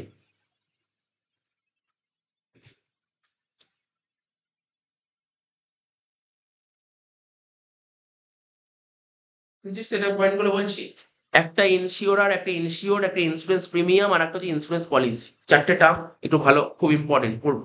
চারটে টার্ম পড়ি। মানে যখনই ইন্স্যুরেন্স করা হয় না, ইন্স্যুরেন্স যখন করা হয়, আজকে আমি আমার লাইফের উপর ইন্স্যুরেন্স করতে পারি বা মেডিক্লেম করতে পারি, যে কোনো করি, যে কোনো ইন্স্যুরেন্স করি না কেন, চারটে টার্ম খুব ইম্পর্টেন্ট হবে। একটা কি হবে? ইনসিওরার, একটা হচ্ছে ইনসিওর্ড, একটা হচ্ছে ইন্স্যুরেন্স প্রিমিয়াম, একটা হচ্ছে ইন্স্যুরেন্স পলিসি। ইন্স্যুরেন্স প্রিমিয়াম বুঝিস? আজকে ধর আমি আমার লাইফের উপর একটা এলআইসি করেছি, তার মানে কি আমাকে একটা প্রিমিয়াম দিতে হবে? আরে আমি আমার লাইফের উপর এলআইসি করেছি, তাহলে প্রিমিয়াম দিতে হবে। যে এজেন্ট আসলো, এলআইসির হয়ে একটা এজেন্ট আসলো, বললো যে স্যার এই এই আপনি এই পলিসিটা নেন, আপনি এই 20 বছর বা 21 বছর চালান, তাহলে আপনি ম্যাচিওরের পর এত টাকা পাবেন। বলবে, তাহলে আমি তো আগে শুনবো কোন পলিসির কথা বলছে, কোন পলিসি কত করে দিতে হবে প্রিমিয়াম, কত টাকা পেতে পারি। আমি তারপর চিন্তা ভাবনা করে দেখবো বা গুগল করে দেখবো যে সত্যি পলিসিটা ভালো খারাপ, তারপরে তো নতুন পলিসিটা নেব। কি বললাম বুঝতে পারলি তো? তো ইন্স্যুরেন্স এখানে কি বলছে, ইন্স্যুরেন্স প্রিমিয়ামটা কি, ইন্স্যুরেন্স প্রিমিয়াম বুঝতে পারছিস তো? তার মানে প্রিমিয়াম দিতে হবে তো এটা আপনি। এই প্রিমিয়ামটা কবে দিতে হবে জানিস তো? অনেকে প্রিমিয়াম কেউ মাসে মাসে দেয়, কেউ 3 মাস অন্তর দেয় মানে কোয়ার্টার, কেউ 6 মাস অন্তর দেয়, কেউ বছরে দেয়। ঠিক আছে তো? কেউ বছরে দেয়। তো এখানে কি বলেছে, বীমা চুক্তি অনুযায়ী বীমা গ্রহীতা বীমাকারীকে, কি বললাম, বীমা গ্রহীতা বীমাকারীকে কোনো দুর্ঘটনার জন্য কিংবা নির্দিষ্ট সময়ান্তে নিয়মিতভাবে যে নির্দিষ্ট পরিমাণ অর্থ দিয়ে থাকে, ঠিক আছে তো, তাকে বলা হয় বীমা মাসুল বা বীমা চাঁদা। বীমা মাসুল বা বীমা চাঁদা মানে ইন্স্যুরেন্স প্রিমিয়াম। তাহলে এখানে দুটো টার্ম পেলি, মানে বাংলাটা, একটা বীমা গ্রহীতা পেলি আর একটা বীমাকারী পেলি। একটা বীমা গ্রহীতা, একটা বীমাকারী। তাহলে কে টাকা দেবে, কে কাকে টাকা দেবে? আরে আমি ধর আজকে আমার লাইফের উপর একটা এলআইসি নিলাম, এলআইসি প্রিমিয়াম করলাম, তাহলে আমি তো প্রিমিয়াম দেবো। কাকে প্রিমিয়াম দেবে? যাকে প্রিমিয়াম দেবো মানে বীমা গ্রহীতা প্রিমিয়াম দেবে। বীমা গ্রহীতা মানে কি, যে বীমাটা নিয়েছে, যে বীমাটা নিয়েছে তাকে বলে বীমা গ্রহীতা। ঠিক আছে, বীমা গ্রহীতাকে ইংরেজিতে কি বলে, দেখ ইনসিওর। দেখ উপরটা পর, বীমা গ্রহীতা কাকে বলে। বীমা চুক্তি অনুযায়ী যে ব্যক্তি বা প্রতিষ্ঠান দুর্ঘটনাজনিত ক্ষতির জন্য কিংবা নির্দিষ্ট সময়সীমার কাছ থেকে চুক্তি অনুযায়ী ক্ষতিপূরণ পায় তাকে বীমা গ্রহীতা বলে। আজকে ধর আমি একটা এলআইসি থেকে একটা পলিসি নিয়েছি, তাহলে আমি কে, আমি হয়ে গেলাম বীমা গ্রহীতা। অর্থাৎ যে ইন্স্যুরেন্স নেয় তাকে বলে বীমা গ্রহীতা। যে ইন্স্যুরেন্স নেয় মানে তো বীমা গ্রহীতাকে ইংরেজিতে কি বলা হয়, ইনসিওর। আজকে আমি এলআইসি, আজকে আমার বাড়িতে কোনো একজন এলআইসি এজেন্ট এসে, দেখো আমি তোমার কাছ থেকে না জীবন, এলআইসি অনেকগুলো পলিসি হয়, আমি বললাম যে আমি তোমার থেকে না নিউ জীবন লাভ বলে একটা পলিসি আছে, আমি এই নিউ জীবন লাভ পলিসি নিয়েছি। তার মানে আমি তো পলিসি নিলাম, আমি পলিসি নিলাম মানে প্রতি মাসে মানে প্রিমিয়ামটা কাকে দিতে হবে, আমাকে দিতে হবে। তা আমি হলাম ইনসিওর, আমি হলাম ইনসিওর মানে আমি হলাম বীমা গ্রহীতা। বুঝতে পারলি বীমা গ্রহীতা কাকে বলে? বুঝতে পারছি বীমা গ্রহীতা কাকে বলে? আজকে তুই ধর তোর ধর একটা বাইক কিনেছিস, বাইকের উপর তুই একটা বাইক যাতে অ্যাক্সিডেন্টের হাত থেকে বাঁচতে পারিস তার জন্য তুই একটা ইন্স্যুরেন্স নিস, বাইকের ইন্স্যুরেন্স। তাহলে তুই ইন্স্যুরেন্সটা দেবে কে, তোকেই দিতে হবে। তাহলে তুই হলি ইনসিওর, তুই হলি ইনসিওর। কিন্তু বাইক অ্যাক্সিডেন্ট হলে সেই টাকাটা তো দেবে কে, ক্ষতিপূরণ দেবে কে? কোম্পানি। ঠিক আছে, কোম্পানিকে বলে ইনসিওরার, কোম্পানিকে বলা হয় ইনসিওরার। তাহলে আজকে ধর যখন ম্যাচিওর হবে তখন আমি টাকা পাবো, টাকাটা দেবে কে, টাকাটা কে দেবে, কে দেবে টাকাটা, ইন্স্যুরেন্স কোম্পানি দেবে। এখন বলি স্যার কেন, যে আপনাকে দিয়ে করাচ্ছে সে সে কেন টাকা দেবে, যে কাজ করে ইন্স্যুরেন্স কোম্পানি হয়ে, ও কেন টাকা দেবে? ও তো একদিন এমপ্লয়ি ওখানকার, ও কেন টাকা দেবে? ও যার হয়ে কাজ করছে সে টাকা দেবে, ইন্স্যুরেন্স কোম্পানি টাকা দেবে। তো এখানে ইনসিওরার কি বলেছে, বীমা চুক্তি অনুযায়ী যে ব্যক্তি বা প্রতিষ্ঠান দুর্ঘটনার ক্ষতির জন্য কিংবা নির্দিষ্ট সময় শেষে অর্থ প্রদানের জন্য করার জন্য ঝুঁকি বহন করে তাকে বলা হয় বীমাকারী। তাহলে কি কি বললাম, পয়েন্টগুলো কি কি বললাম? একটা বললাম ইনসিওরার, কি বললাম, একটা ইনসিওরার। ঠিক আছে, ইনসিওরার মানে কি, কোম্পানি। বাড়তি কথা, মানে ইনসিওরার মানে কি, কোম্পানি। ইনসিওর্ড মানে তুই, তুই ইনসিওর্ড হচ্ছে তুই। তারপর বলেছে কি ইন্স্যুরেন্স প্রিমিয়াম মানে এই প্রিমিয়াম দিবি, তুই কাকে প্রিমিয়াম দিবি, প্রিমিয়াম তুই কাকে দিবি, তুই প্রিমিয়াম কাকে দিবি, কোম্পানিকে দিবি। তারপর লাস্ট বলে ইন্স্যুরেন্স পলিসি, অর্থাৎ কোম্পানির সাথে তোর যে চুক্তি হবে ওটাকে বলা হয় ইন্স্যুরেন্স পলিসি। তাহলে টার্মগুলো বলতে, টার্মগুলো খুব জরুরি, কারণ এইগুলো তুই যখনই যখনই যদি এলআইসি বা কোনো রকম পলিসি নিস এই টার্মগুলো বেরিয়ে আসে। তাহলে টার্মগুলো তো জানতে পারলে তুই ভালো বুঝতে পারলি টার্ম জিনিসগুলো কি। এখানে বইতে হয়তো পড়তে হবে না অনেক কিছু, বাট অনেক কিছু এক্সট্রা আছে, খুব ভালো জিনিস, নলেজ পারপাসে অনেক কিছু আছে। তাহলে কি বলেছে এখানে, বীমা গ্রহীতা ও বীমা কারকের মধ্যে যে চুক্তি হয় তাকে কি বলে, বীমা চুক্তি। নিচের কোনটি সাধারণ বীমার অন্তর্গত নয়, এটার মধ্যে কোনটা সাধারণ বীমার মধ্যে পড়ে না?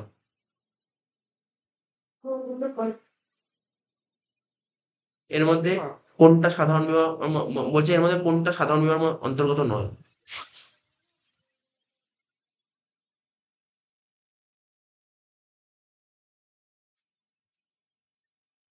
কোশ্চেনটা মনে হচ্ছে একটু ভুল আছে।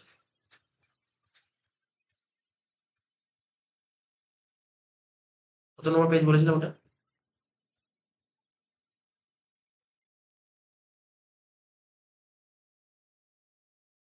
163 স্বাস্থ্য ধারা স্বাভাবিক দিক।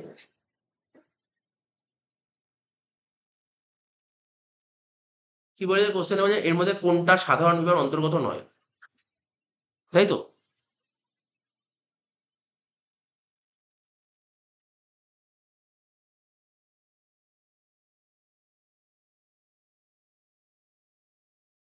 বলেছে যে এখানে কোনটা সাধারণ বীমার এখানে বলেছে কোনটা সাধারণ বীমার অন্তর্গত নয়।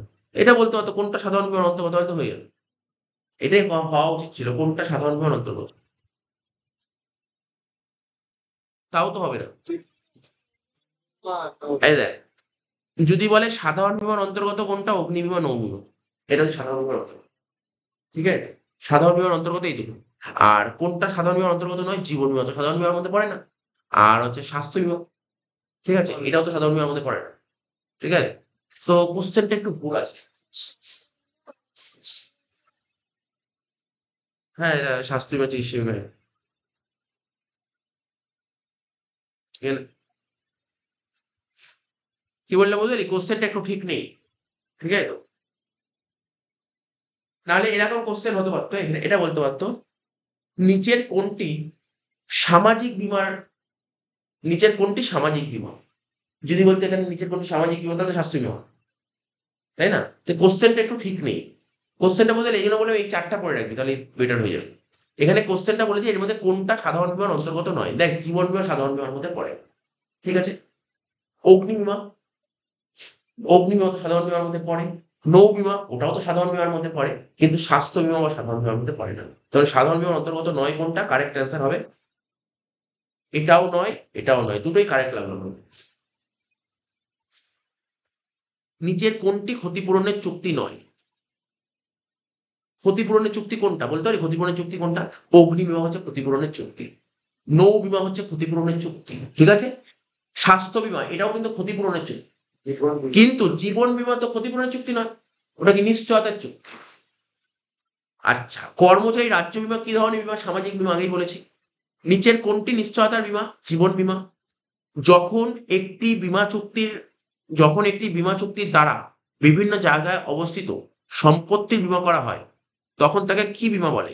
ঠিক আছে, তাহলে এখানে বীমা পত্রগুলো একটু পড়ে নিন, সবচেয়ে বেটার হবে বীমা পত্রগুলো একটু পড়ে নিন।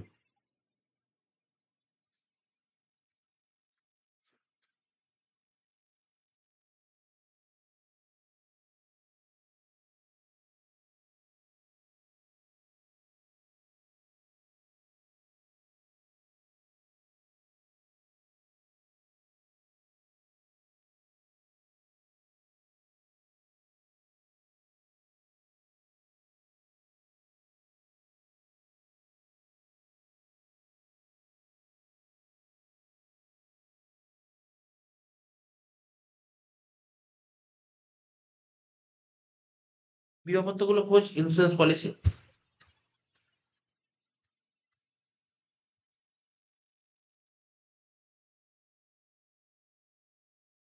পেয়েছি।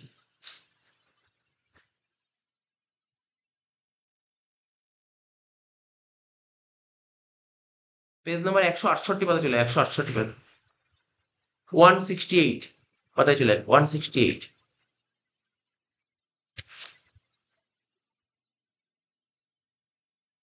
পেয়েছিস? 168, 21.2। এখানে বলেছে different type of fire insurance, মানে ফায়ার ইন্স্যুরেন্সের বিভিন্ন রকমের টাইপ আছে। একটা ভ্যালুড পলিসি আছে, একটা হচ্ছে অ্যাভারেজ পলিসি, একটা হচ্ছে স্পেসিফিক পলিসি, একটা হচ্ছে রি ইনস্টেট রিইনস্টেটমেন্ট পলিসি, তারপরে loss of profit policy, floating policy, adjustable policy, comprehensive policy, ঠিক আছে। এতগুলো পলিসি হয়। তাহলে এগুলো জাস্ট পড়ে নিয়ে একটা করে ভ্যালুড পলিসি, মানে মূল্য নির্ধারিত বীমাপত্র কাকে বলে? যে বীমাপত্রে বীমা চুক্তি সম্পাদনের সময় বীমার বিষয়বস্তুর মূল্য, ঠিক আছে, উভয় পক্ষের সম্মতিতে স্থির করা হয় এবং বস্তুটি সম্পূর্ণ ক্ষতিগ্রস্ত হলে,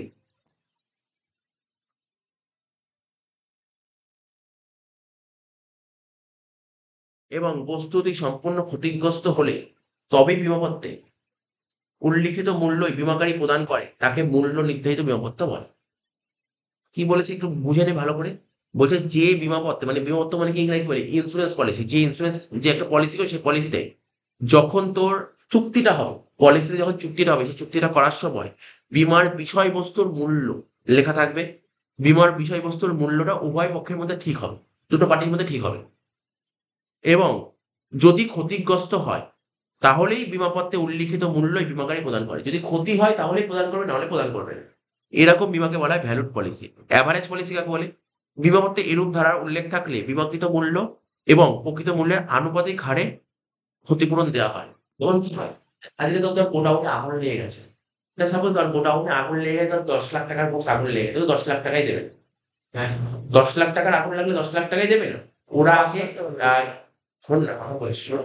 ইন্স্যুরেন্স কোম্পানি থেকে একটা ইন্সপেক্টর পাঠানো। ইন্স্যুরেন্স কোম্পানি ইন্সপেক্টর হবে। ওরা ইন্সপেকশন করবে।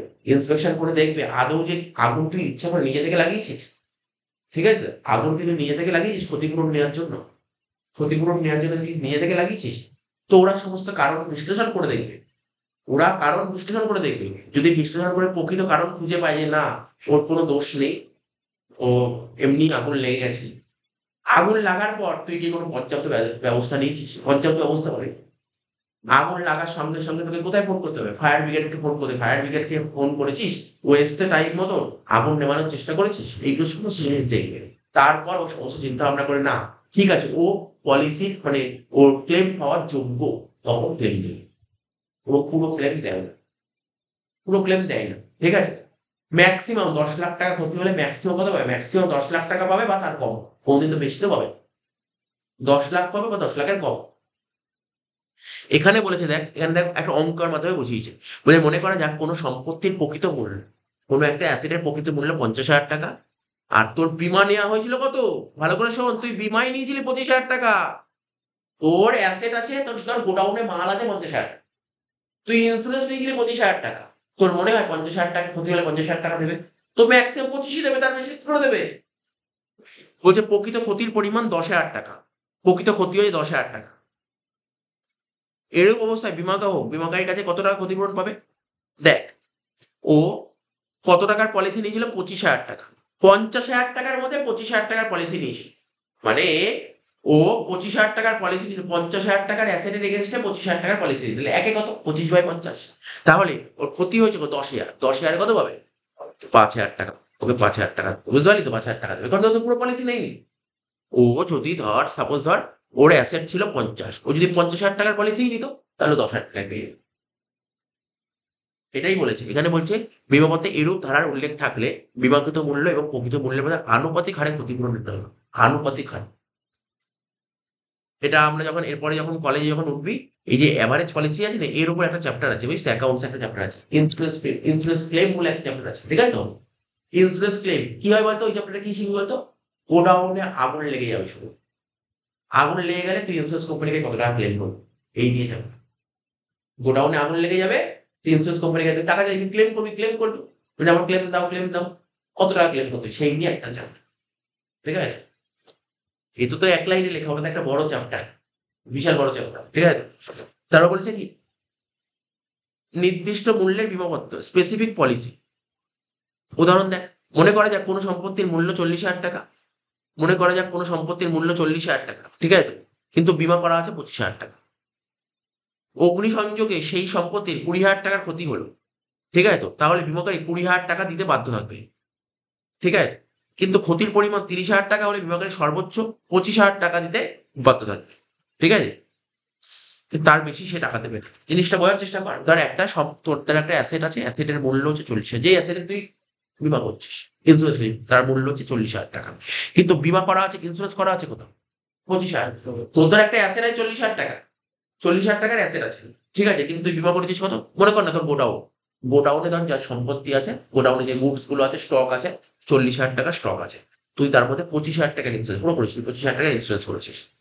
এবার আগুন লাগলো, আগুন লাগাতে তোর কত টাকা ক্ষতি হলো? ২০,০০০ টাকার ক্ষতি হয়েছে। ২০,০০০ টাকার ক্ষতি হয়েছে। তাহলে বীমাকারী মানে ইন্স্যুরেন্স কোম্পানি তোকে কত টাকা দেবে? ২০,০০০ টাকা দেবে। ২০,০০০ টাকা ক্ষতি হয়েছে, ২০,০০০ টাকা দেবে। কিন্তু ক্ষতি যদি ৩০,০০০ টাকা হয়, ক্ষতি যদি ৩০,০০০ টাকা হয়, তাহলে তো কত টাকা দেবে? ২৫ই দেবে, কারণ তুই তো ২৫,০০০ টাকার পলিসি নিয়েছিস।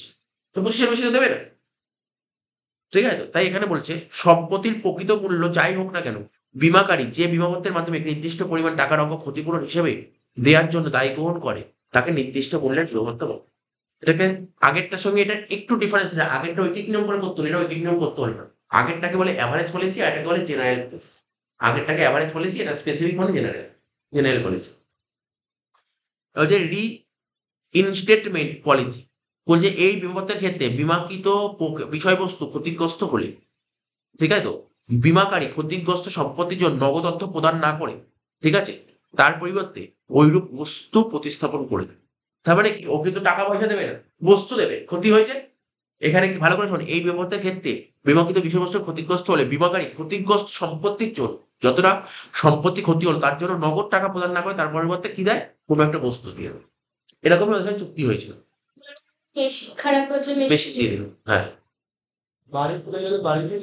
লস অফ প্রফিট পলিসি, ঠিক আছে, লস অফ প্রফিট পলিসি অগ্নিকাণ্ডের ফলে বিমাকৃত দ্রব্য নষ্ট হলে, অগ্নিকাণ্ডের ফলে বিমাকৃত দ্রব্য নষ্ট হলে কারবারের মুনাফা অর্জন সাময়িকভাবে বন্ধ হয়ে যায়। মুনাফা নষ্ট হওয়ার দরুন ক্ষতিপূরণ পাওয়া যায়। দেখ, তার কারবারের বিজনেস দ্বারা আগুন লেগে গেছে, একটা বিজনেসে আগুন লেগে গেছে, তাহলে আগুন লাগলে অনেক টাকার গুডস ছিল, সমস্ত নষ্ট হয়ে গেল। ও আগেরটা কি বলেছে, নর্মাল পলিসি, এবার লস অফ প্রফিট পলিসিটা। এবার ধর একটা দোকানে যদি আগুন লেগে যায়, বড় দোকানে ধর আগুন লেগে গেল, তাহলে আগুন লেগে গেছে, দোকান পুরো ভস্মীভূত হয়ে গেছে, শেষ হয়ে গেছে, তাহলে কি ওকে তো নতুন করে আবার দোকান তৈরি করতে হবে। তো দোকান তৈরি করতে কতদিন টাইম লাগে, আরো 2 মাস 3 মাস 4 মাস সময় লাগে, তো 2 3 4 মাস তো বিজনেস করতে পারলো না, তাহলে ওর প্রফিটটা লস হলো। ও যে টাকাটা সিলেবাসের মতো দোকান বা আগুন লেগে পুরো ভস্মীভূত হয়ে গেছে, 2 3 মাস তোর পুজোর সময় ওর পুরো আগুন লেগে গেছে, ও 2 3 মাস বিজনেস করতে পারলো না, প্রফিট কামাতে পারলো না, প্রফিট কমে গেল না। এটাকে বলা হয় লস অফ প্রফিট পলিসি। এরকম পলিসিকে বলে লস অফ প্রফিট। এটা আইডিয়া করেছি কখন, এটা আইডিয়া করেছি ব্যাপারটা। এটা কিন্তু আরেকটা পলিসি, যারা বিজনেস করে ওর আগুন লেগে গেল, তো ও তো ব্যবসা বন্ধ করে দিল, ব্যবসা করতে পারলো না কত, ওকে তো নতুন করে আবার দোকান তৈরি করতে হবে, টাকা পয়সা পাবে, কিন্তু দোকান তৈরি করতে গিয়ে 2 3 মাস তো ব্যবসা করতে পারলো না। হ্যাঁ, সে ব্যবসা করে, ব্যবসা করেনি না, ব্যবসা করেছে, ও 2 3 মাস ব্যবসা করেছে, পাশে অন্য কোনো জায়গায় একটা ব্যবসা করেছে, কিন্তু আগের মতন ব্যবসা করতে পারেনি, আগের ব্যবসার মতো করতে পারেনি। তাহলে কি আগে তার প্রফিট হতো না, প্রতি বছর তার 10 লাখ করে প্রফিট হতো, সাপোজ এখন সেই প্রফিটটা হয়ে গেল তার কত বলতো, 1 লাখ বা 50,000 টাকা করে, তাহলে প্রফিট কত কমে গেল, এটাকে বলে লস অফ। এটাও অঙ্ক আছে graduation, loss of profit policy আছে, সব চ্যাপ্টার এগুলো সব আছে। কিন্তু এখন যে কোশ্চেন ছিল এখানে কি ছিল, ফ্লোটিং পলিসি। ফ্লোটিং পলিসি কাকে বলে, যখন একটি বীমা চুক্তির দ্বারা বিভিন্ন জায়গায় অবস্থিত সম্পত্তির বীমা করা হয়, বিভিন্ন জায়গায় সম্পত্তি বীমা করা হয়, তাকে বলা হয় ভাসমান বীমাবদ্ধ বা ফ্লোটিং পলিসি। যে সকল কারবারে সর্বদাই মজুদ পণ্যের হ্রাস বৃদ্ধি হয়, মজুদ পণ্য মানে বুঝছিস, স্টক, স্টক বারবার বাড়তে পারে, স্টক বুঝিস তো, তুই একটা জুতোর দোকান খুলে, জুতোর দোকান যে স্টক সবসময় জুতো বাড়বে কমবে বাড়বে, এবং বিভিন্ন স্থানে পণ্য মজুদ থাকে, ঠিক আছে, এবং সেই সব ক্ষেত্রে এই ধরনের নিরাপত্তা গ্রহণ করা হয়।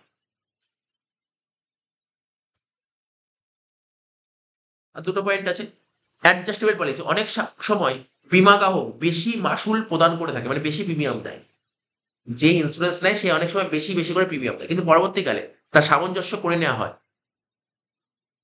এবং কম দেয়া হলে বিমাকারীকে বিমাকারীকে বীমা গ্রাহক বাকি মাসুল দিয়ে দেয়, ঠিক আছে, এই প্রকার বীমাপত্রকে বলা হয় অ্যাডজাস্টেবল পলিসি। অনেক সময় যারা ইন্স্যুরেন্স নেয় অনেক বেশি বেশি করে ইন্স্যুরেন্স, আবার কখনো কখনো ইন্স্যুরেন্স কম দেয়, প্রিমিয়ামটা কম দেয়। তো এখানে বলছে অনেক সময় বীমা গ্রাহক যে পলিসিটা নেয় না, সে সবসময় তার যে এজেন্ট মানে পলিসি যারা হোল্ডার হয়, যে আজকে আমরা পলিসি হোল্ডার, ঠিক আছে, তো হোল্ড করি পলিসি, আমরা অনেক সময় বেশি করে যদি ইন্স্যুরেন্স দিতে পারি, কিন্তু পরবর্তীকালে তা অ্যাডজাস্ট করে দেওয়া হয়, আবার কম দেওয়া হলে, ঠিক আছে, বাকিটা প্রিমিয়াম দেওয়া হয়, এইরকম বীমাপত্রকে বলা হয় অ্যাডজাস্টেবল পলিসি। আর লাস্ট পয়েন্ট বলেছে কম্প্রিহেন্সিভ পলিসি, যে বীমাপত্রের সাহায্যে একাধিক ঝুঁকির জন্য বীমা করা হয়, একাধিক ঝুঁকি, যেমন একে বলে কম্প্রিহেন্সিভ পলিসি, যেমন অগ্নিকাণ্ড, বিস্ফোরণ, আগুন লেগে যাওয়া, ব্লাস্ট হওয়া, বুঝছো, বুঝতে পারলি তো, বিস্ফোরণ হয়ে যাওয়া, তারপর যে তোর বজ্রপাত, দাঙ্গা হাঙ্গামা, আঘাত, এইসবের জন্য অনেকে কিন্তু পলিসি দেয়, ঠিক আছে, তাকে বলে কম্প্রিহেন্সিভ পলিসি। তো এখানে বলেছে যখন একটি বীমা চুক্তির দ্বারা বিভিন্ন জায়গায় অবস্থিত সম্পত্তির বীমা করা হয় তখন তাকে কি বীমা বলে, যখন একটা বীমা চুক্তি দ্বারা বিভিন্ন জায়গায় অবস্থিত সম্পত্তি বীমা করা হয়, সব, এইবার তো বললাম ভাসমান, ভাসমান বীমাপত্র, দেখ পর আরেকবার পড়লে ভাসমান বীমাপত্র কাকে বলে, কি বলেছিল, বলছে যখন একটি বীমা চুক্তি দ্বারা বিভিন্ন জায়গায় অবস্থিত সম্পত্তি বীমা করা হয়, বিভিন্ন জায়গায় অবস্থিত সম্পত্তি বীমা করা হয়, ঠিক আছে, তো বলেছিল যে সকল কারবারে সর্বদাই মজুদ পণ্য হ্রাস বৃদ্ধি ঘটে, স্টক সবসময় বাড়তে পারে কমতে পারে, এবং বিভিন্ন স্থানে পণ্য মজুদ থাকে, এরকম বীমাকে বলা হয় কি, ভাসমান বীমাপত্র। বলছে কোন সংস্থায় বীমা করলে সংস্থা দায়ী থাকে না, কোন সংস্থায় বীমা করলে সংস্থা দায়ী থাকে না, ক্ষতিপূরণের জন্য দায়ী থাকে, সংস্থা দায়ী থাকবে না বিমা করলে, কিন্তু ক্ষতিপূরণের জন্য দায়ী থাকবে। ঠিক আছে, দায়ী থাকে সংস্থার সভ্যরা, তাকে কি বলে লয়ার্সের বিমাপত্তা। লয়ার্সের বিমাপত্তা এর কথা বলা আছে। এটা একটা অঙ্ক দিয়েছে, দেখ এটা ভালো অঙ্ক দিয়েছে, এটা পারবি করতে, কিছু নেই। বলছে 1,00,000 টাকা মূল্যের 1,00,000 টাকা মূল্যের 400 গাঁট পাটের মধ্যে, মানে মানে তোর পাটের যে পাট, কি বুঝিস তো? পাট যে জুট হয় না, ওরা যখন জুট গুলোকে বাইন্ডিং করে না, একটা গাঁট বলে ওটাকে। যেমন ধান দেখি, যেমন ধান তোলে না, ওরা একটা একটা কাটা কাটা তোলে, বুঝতে পারি তো, ওটাকে গাঁট বলা হয়। এই যে এখানে বলছে 1,00,000 টাকা মূল্যে 400 গাঁট পাটের মধ্যে, তাহলে কতগুলো গাঁট? 400 গাঁট পাটের মধ্যে 50টি গাঁট ক্ষতিগ্রস্ত হয়েছে, মানে ও 400 গাঁট পাট তুলেছে, ক্ষেত থেকে 400 গাঁট পাট তুলেছে, তার মধ্যে কতগুলো গাঁট ক্ষতি হয়েছে? 50টা ক্ষতি হয়েছে। এই ক্ষতিগ্রস্ত পণ্যের প্রকৃত মূল্য 12,500 টাকা। উক্ত ক্ষতিগ্রস্ত পাট বিক্রি করে যেই পাটগুলো ক্ষতি হয়েছে সেগুলো বাজারে বিক্রি করে 6,000 টাকা পাওয়া গেছে। এবার যে ক্ষতিগ্রস্ত পণ্যের বাজার দর 15,000 টাকা হলে এক্ষেত্রে বিশেষ হারাহারি ক্ষতির পরিমাণ কত হবে?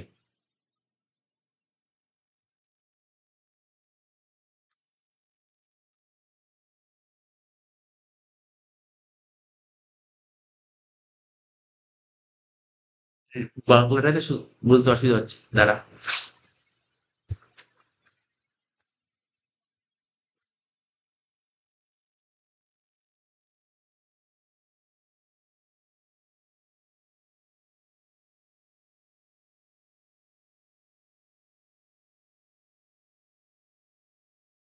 চলে আয়, পেজ নম্বর চলে আয়। পার্টিকুলার অ্যাভারেজ লস, এটা হচ্ছে পেজ নম্বর 172। বিশেষ হারাহারি ক্ষতি জিনিসটাকে করে নি, এই অঙ্কটাই করে দিয়েছে, যেটা বললাম এটাই করে দিয়েছে। বিশেষ হারাহারি ক্ষতি, দেখ, বলছি এই অঙ্কটা দেখে নে, অঙ্কটা ভালো করে দেখে নে, অঙ্কটা ভালো করে প্র্যাকটিস করবি। পার্শিয়াল অ্যাভারেজ লস, বিশেষ হারাহারি ক্ষতি। বলছে মনে করা যাক 1,00,000 টাকা মূল্যের 400 গাঁট পাটের মধ্যে 50টা গাঁট ক্ষতিগ্রস্ত হয়েছে। এই ক্ষতিগ্রস্ত পণ্যের প্রকৃত মূল্য 12,500। উক্ত ক্ষতিগ্রস্ত পাট বিক্রি করে 6,000 টাকা পাওয়া যাবে এবং ক্ষতিগ্রস্ত পণ্যের বাজার দর 15,000 টাকা। এক্ষেত্রে বিশেষ হারাহারি ক্ষতির পরিমাণ কত হবে? ফর্মুলাটা কি? প্রকৃত ক্ষতি, অ্যাকচুয়ালি প্রকৃত ক্ষতি কত হয়েছে আমি বলি তোকে, বোঝাচ্ছি প্রকৃত ক্ষতি কত হয়েছে। এই ক্ষতিগ্রস্ত পণ্য কত ছিল? ক্ষতিগ্রস্ত পণ্যের প্রকৃত মূল্য 12,500। না না, আমি তোকে একটা একটা করে বলছি। 1,00,000 টাকা মূল্যে 400 গাঁট পাটের মধ্যে, 400 গাঁট পাটের মধ্যে তোর কতগুলো পাট ক্ষতিগ্রস্ত হয়েছে? 50টা ক্ষতিগ্রস্ত হয়েছে। এই ক্ষতিগ্রস্ত পণ্যের প্রকৃত মূল্য 12,500, প্রকৃত মূল্য 12,500, ঠিক আছে, কিন্তু প্রকৃত ক্ষতি তো 12,500 হয়নি। তো অ্যাকচুয়াল ক্ষতি তো 12,500 হয়নি, কেন ওই 12,500 টাকার পাট বিক্রি করে তো কিছু টাকা পেয়েছিস, তাই না? এই যে যেই পাটগুলো বাজারে বিক্রি করছি, বাজারে ওই পাটগুলোর দাম কত ছিল? 15,000 টাকা, ঠিক আছে, কিন্তু ওই পাটগুলো বেচে কত পাচ্ছিস? 6,000 টাকা। তোর ধর পাটের ক্ষেত থেকে পাট তুলেছিস, 400 গাঁট পাট তুলেছিস, তার 50টা গাঁট পাট নষ্ট হয়ে গেছে। এবার ওই 50টা গাঁট পাটের মূল্য কত জানিস তো?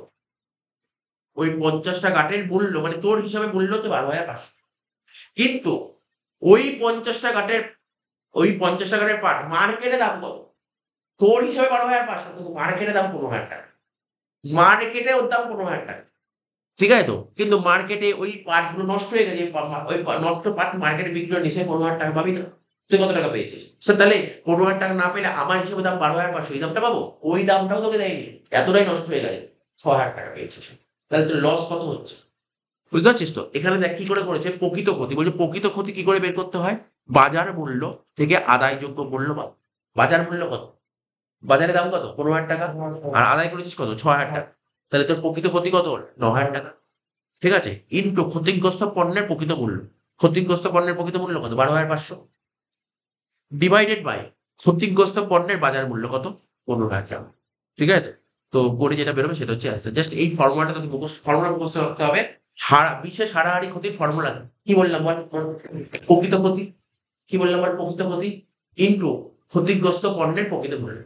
প্রকৃত ক্ষতি ইন্টু ক্ষতিগ্রস্ত পণ্যের প্রকৃত মূল্য ডিভাইড বাই ক্ষতিগ্রস্ত পণ্যের বাজার মূল্য। আবার বলছি, প্রকৃত ক্ষতি ইন্টু ক্ষতিগ্রস্ত পণ্যের প্রকৃত মূল্য ডিভাইড বাই ক্ষতিগ্রস্ত পণ্যের বাজার মূল্য। তুই এই ফর্মুলা মুখস্থ রাখলে তোর নেমে যাবে মোটামুটি, যদি এরকম টাইপের অঙ্ক। এটা কি হলো? এটা হচ্ছে বিশেষ হারাহারি ক্ষতি। মানে পার্সিয়াল লস। তার উপরে একটা অঙ্ক দিয়েছিল জেনারেল অ্যাভারেজ লস। কি বলেছে? মনে করি জাহাজের মূল্য 2,40,000 টাকা, পণ্যের মূল্য 1,80,000 টাকা, মাসুলের মূল্য 60,000 টাকা। মাসুল মানে ওই ট্রেড যেটাকে বলছে, 60,000 টাকা, এবং যে পণ্য নষ্ট হয়েছে তার মূল্য 80,000 টাকা। তো বিভিন্ন পক্ষ এই ক্ষতি যেভাবে গ্রহণ করবে, তাহলে জাহাজের মালিকের কাছে কত টাকা, পণ্যের মালিকের কাছে কত টাকা, মাসুল গ্রহীতার কাছে কত, আলাদা। তাহলে বলতো জাহাজের মূল্য কত ছিল? জাহাজের মূল্য ছিল 2,40,000 টাকা, ঠিক আছে? জাহাজের মূল্য ছিল 2,40,000 টাকা, আর পণ্য নষ্ট হয়েছে কত, 80,000 টাকা। আচ্ছা দেখ, জাহাজের মূল্য কত বললাম, 2,40,000, পণ্যের মূল্য কত, 1,80,000, 2,40,000 আর 1,80,000 যোগ করলে হয় 4,20,000, আর হচ্ছে মাসুলের মূল্য 60, তাহলে টোটাল কত হলো খরচা, টোটাল কত, 4,80,000, টোটাল 4,80,000। এই 4,80,000 মধ্যে জাহাজের দাম কত, এই যে টোটাল 4,80,000 মধ্যে জাহাজের দাম কত, 2,40,000, তাহলে একে কত, 2,40,000 বাই 4,80,000, তোর ক্ষতি হয়েছে 80,000 টাকা। তাহলে জাহাজের মালিকের কত ক্ষতি হচ্ছে, ভালো করে বুঝবি ব্যাপারটা। দেখ আমি তোকে বলছি, জাহাজের দাম কত, 2,40,000 টাকা, ঠিক আছে? এই জাহাজে যে মাল যাচ্ছিল সেই মালের দাম কত ছিল, 1,80,000, ঠিক আছে? আর যে গাড়ি ভাড়া মানে ফ্রেট ইন্স্যুরেন্স, ওর ভ্যালু কত ছিল, 60,000 টাকা। টোটাল কত হচ্ছে, টোটাল 4,80,000। এই 4,80,000 টাকার মধ্যে জাহাজের দাম কত, 2,40,000। 4,80,000 2,40,000 হলে একে কত, 2,40,000 বাই 4,80,000, তোর তো ক্ষতি হচ্ছে 80,000 টাকার। তাহলে কত হয়, 80,000।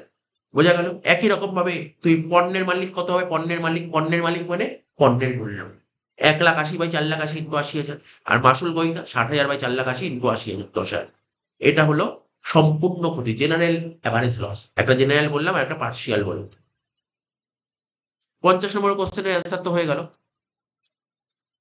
বলছে বীমা হলো ক্ষতিপূরণের চুক্তি। বীমা হলো ক্ষতিপূরণের চুক্তি। কোন ক্ষেত্রে? আচ্ছা, বীমা ক্ষতিপূরণের চুক্তি বলছে কোন ক্ষেত্রে এই মন্তব্যটি সঠিক নয়? জীবন বীমার ক্ষেত্রে কি বীমা ক্ষতিপূরণের চুক্তি নাকি নিশ্চয়তার চুক্তি? বলছে কোনটি ডাক পরিষেবার উল্লেখযোগ্য বৈশিষ্ট্য। আচ্ছা, আমরা আজকে 51 অব্দি পড়ি, ডাক পরিষেবা দিয়ে পরের দিন পড়বো। ডাক পরিষেবা থেকেই বাকি থাকবে এই টপিক, আর ডাক পরিষেবাটাই বাকি আছে। ডাক পরিষেবাটাই বাকি আছে, তাহলে শেষ হয়ে যাবে।